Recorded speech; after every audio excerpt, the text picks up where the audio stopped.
One of the things that I'll often recommend my students do is I'll have them write out explanations for themselves of everything they got wrong and everything they had difficulty with.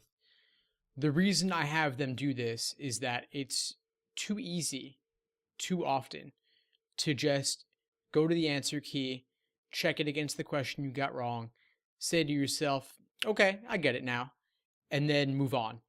But you don't really understand something thoroughly until you can explain it to another person. And unless you have that other person around all the time, like a coach or a tutor or a friend or a study buddy or a roommate or a dog, unless you have somebody to sit there and listen to you babble on about the LSAT forever, you're probably best off writing down your thought process, why you got things wrong, why you had difficulty, what was tempting about the wrong answer that made it wrong, what was discouraging about the right answer that pushed you away from it.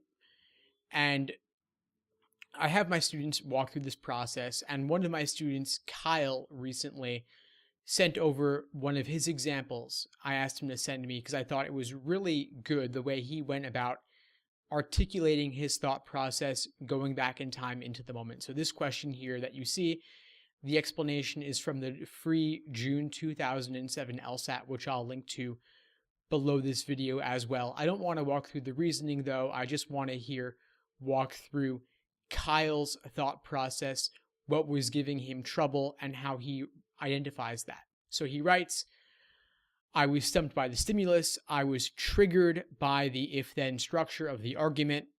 I diagrammed. Choice B is a distortion. Choice C is a mischaracterization. And then he goes on. Then he goes on for D and E. This is not logically related. This is tempting because it employs certain language, but that language is a distortion. So he's walking through why things are tempting, why they're ultimately wrong. It's tempting because it uses this language, but it's a distortion. Or for A, B, and C, he's walking through B is a distortion, C is a mischaracterization. It assumes or presumes something, but we cannot draw this conclusion. So this student is really going deep in his analysis. You don't have to do that for every single question you get wrong or have difficulty with, just the biggest ones.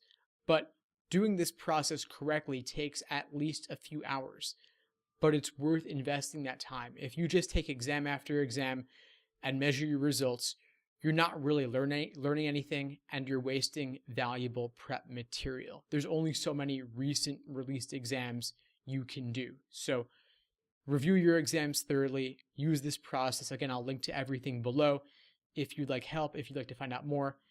If you have any questions, please feel free to reach out. I love hearing from students. If you enjoyed this video, found it helpful, please subscribe and you'll be notified of new videos as I release them. In the meantime, I wish you all the best and take care.